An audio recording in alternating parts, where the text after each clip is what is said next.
સુરતમાં આપઘાતના બનાવોમાં વધારો થઈ રહ્યો છે ત્યારે માથે થઈ ગયેલા દેવાના કારણે આપઘાત કરતા યુવક નીકળ્યો હતો।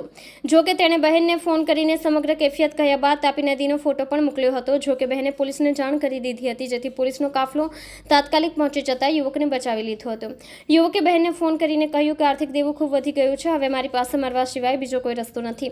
આ સાથે વોટ્સએપમાં તાપી નદીનો ફોટો મોકલી અને સુસાઇડ કરવા આવ્યો હોવાનું કહ્યું હતું, જેથી યુવકની બહેને તેના પતિને જાણ કર્યા બાદ ઉત્તરાયણ પોલીસને જાણ કરતા ગણતરીની મિનિટોમાં યુવક સુધી પહોંચી તેને બચાવી લીધો હતો।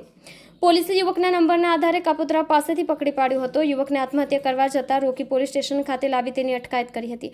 આ સાથે જ આત્મહત્યા ન કરવાનું સમજાવી તેના બહેન અને બનાવીને સોંપી દીધો હતો।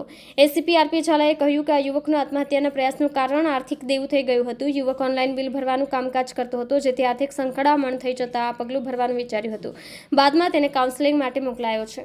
આ કામે હકીકત એવી છે કે ગઈ તારીખ 18/5/2024ના રોજ રાતના આશરે 9 વાગે એક અરજદાર નામે હાર્દિકભાઈ કરી અને ઉત્તરાયણ પોસ્ટેમાં આવેલા અને એમણે ત્યાં જે ફરજ ઉપર પોલીસ હતી એમને એવી વાત કરેલી કે મારા જે સાળા જે છે હિરેનભાઈ એમને મારા બેન જે છે એમના મોબાઈલમાં વોટ્સઅપ કરી અને એવો મેસેજ કરેલો છે કે મારો આર્થિક દેવું થઈ ગયેલું છે અને હવે મારાથી કંઈ જીવાય એવું છે નહીં, એટલે હું આપઘાત કરવા માટે જાઉં છું।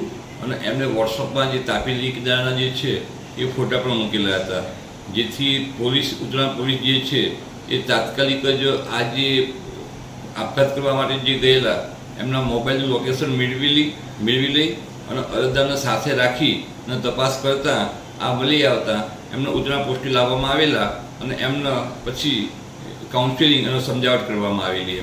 આપઘાત કરવાનું મુખ્ય કારણ શું કહી શકાય સર? એ અરજદાર જે છે જે આપઘાત કરવા માટેનું કારણ એમનું એવું કેવું છે કે એમનું આર્થિક દેવું થઈ ગયેલું છે।